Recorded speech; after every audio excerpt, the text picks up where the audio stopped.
ہمارے بہت سارے پرابلم ایسے کہ ہم چاہتے ہیں فوری اس کا علاج ہو جائے. مسلسل آپ کو بخار آتا رہے، پیناڈول کھاتے رہیے، لیکن ڈاکٹر بھی کہتے ہیں کہ اگر 4-5 دن کے بعد بھی فائدہ نہ ہوا، اب جا کے دیکھیے یہ آ کیوں رہا ہے بخار. ہمارے گھر میں مسئلے آتے رہتے ہیں اور لوگ دوڑ کے ہم لوگوں کے پاس آتے ہیں، مولانا وہ جاب چھوٹ گیا ہے، کوئی دعا ہے؟ مولانا وہ اولاد نہیں ہو رہی ہے، کوئی دعا ہے؟ اور مولانا بیٹی کی شادی نہیں ہو رہی ہے، کوئی دعا ہے؟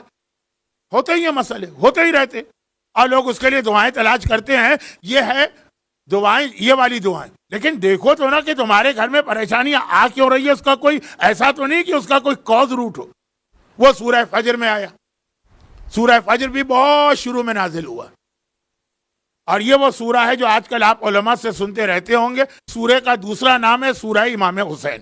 یہ سورہ فجر، جس کے شروع کی آیت بھی والفجر ولیال عشر، 10 راتوں کی قسم. وہ کون سی 10 راتیں ہیں؟ دنیا ڈھونڈتی رہتی، ہم نہیں ڈھونڈتے. ہمیں کربلا میں 10 راتیں مل جاتی ہیں. اور اس کی آخری آیت بھی ہے یا ایتھا النفس المطمئنہ ارجعی الی ربک راضیۃ مرضیہ. اور اس کے بیچ کی آیت کیا آیت؟ بہت جلدی، میں نہیں چاہتا کہ آج کا موضوع کل رات تک چل جائے. آج کا موضوع آج ختم ہونا. فاما الانسان اذا ما ابتلاه ربہ فاکرمہ ونعمہ. بہت اہم ہے یہ ٹکڑا. قرآن کہہ رہا ہے یہ سورہ فجر، سورہ امام حسین. امام نے پوچھا تھا نا، چھٹے امام نے اپنے صحابی سے کہ آج کا دن سیٹرڈے ہے، کیا تو فجر کی نماز میں سورہ فجر پڑھ کے نہیں سورہ امام حسین پڑھ کے آیا؟ چکرا کے کہا مولا تو پہلے تو مجھے پتہ ہی نہیں کہ قرآن میں کوئی سورہ امام حسین بھی، عمل تو بعد میں کروں گا. تو پھر چھٹے امام نے جواب دیا نا کہ یہ سورہ فجر ہے جو میرے جد کی شان میں نازل ہوا، اور مومن کو ہر سیٹرڈے کی فجر کی نماز میں اس کو پڑھنا چاہیے، واجب نہیں، ثواب. اور جب آپ پڑھیں گے تو یہ پیغام دیکھو، یہ انسان کتنا عجیب. قرآن کہہ رہا فاما الانسان اذا ما ابتلاہ، جب ہم اس کا امتحان لیتے ہیں. ابتلا کیا امتحان لیتے ہیں؟ اس کا بیٹا مر جاتا ہے، اس کی بیٹی کو طلاق مل جاتی ہے، اس کا جاب چھوٹ جاتا ہے. نہیں، قرآن یہ نہیں کہہ رہا ہے فاکرمہ ونعمہ. ہم اسے معاشرے میں بڑا عزت والا بنا دیتے ہیں اور اس کو نعمتیں دیتے ہیں.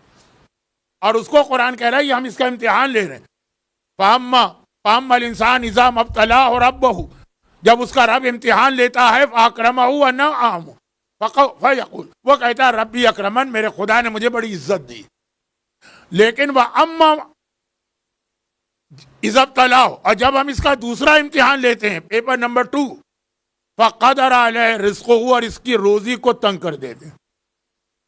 فیقول ربی اہانن، کہتا ہے کہ میرے رب نے تو لوگوں کے سامنے مجھے ذلیل کر دی. قرآن کہتا ہے کلا، رزق کبھی تنگ نہیں ہوتا. کلا، ہرگز نہیں. کلا یہ بہت اسٹرانگ ورڈ ہے عربی کا. بل لا تکرمون الیتیم، تمہارا رزق اس لیے تنگ ہوا ہے کہ تم نے یتیم کا حق ادا نہیں کیا. تو دیکھیے آیتوں کا اس سلسلہ میں کتنی آیتیں تلاوت کروں، جبکہ مسئلہ بغیر آیتوں کی تلاوت کے بھی ہر مومن کے لیے واضح. لیکن بتا یہ رہا تھا اتنا واضح مسئلہ بھی ہے. قرآن نے مکے سے، جب ابھی شراب بھی جائز تھی، یعنی پابندی نہیں آئی تھی، جوا بھی جائز تھا، پابندی نہیں آئی تھی، روزہ بھی واجب نہیں تھا، زکوٰۃ بھی نہیں تھی، خمس بھی نہیں تھا، یتیم کا مسئلہ آ گیا.